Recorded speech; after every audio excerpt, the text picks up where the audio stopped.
করছিস তুই এগুলো? নাম এক্ষুনি, নাম। নাম। ম্যাডাম ভদ্রভাবে নাম। ও কাজ করছিস না যাতে তাড়াতাড়ি বাড়ি চলে যেতে পারিস?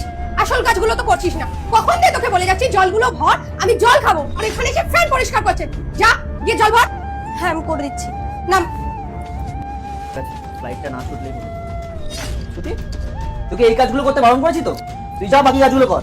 সাহেব এগুলো তো আমারই কাজ। আরে তোর কাজ আমি মানছি, কিন্তু এখন করতে হবে না। যা, আমি যখন বারণ করছি কথাটা শোন, বাকি কাজগুলো কর, এগুলো করবি না। যা। ঠিক আছে সাহেব।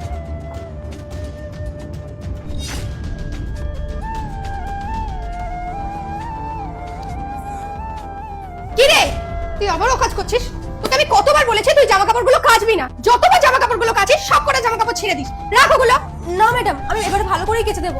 আর তাছাড়া কোনোদিন কি ছিঁড়ে গেছে জামা কাপড় কাচতে গিয়ে? অবভিয়াসলি ছিঁড়ে গেছে, আমি মিথ্যা কথা থোড়ি না বলছি। অনেকবার তুই জামা কাপড় ছিঁড়েছিস। দেখ এসব অকাজ করিস না, চুপচাপ এগুলো রাখ। যেই কাজ তুই পারিস না ওই কাজগুলো একদম করবি না। গিয়ে চা বানাবার জন্য যা, আমার চা খেতে ইচ্ছা করছে। ওগুলো এখানেই রাখ, রেখে যা, সাইড করে রাখ। হ্যাঁ ম্যাডাম। দেখ ভেবে নে, সব পারবি তো? হ্যাঁ স্যার, আমি সব কাজ করে দেবো। সাহেব আপনি কি আমায় ডেকে পাঠিয়েছিলেন? ও হ্যাঁ, শোন এই নে, এই মাসের তোর হিসাব, আর তোকে আজকের পর থেকে কাজ করতে হবে না। কাজ করতে হবে না মানে? কিন্তু সাহেব কেন? আমি কি ভুল করেছি?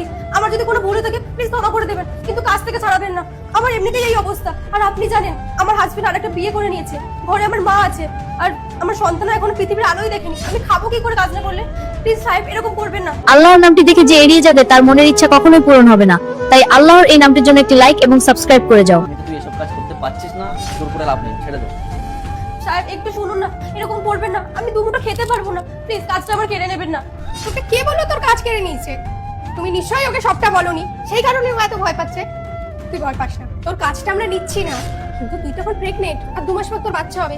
এখন তুই এই ভারী ভারী কাজ করতে পারবি না, সেই কারণেই আমরা ওই দাদাকে রেখেছি। ওই দাদা ভারী ভারী কাজগুলো করবে, তুই হালকা পাতলা কাজ করবি।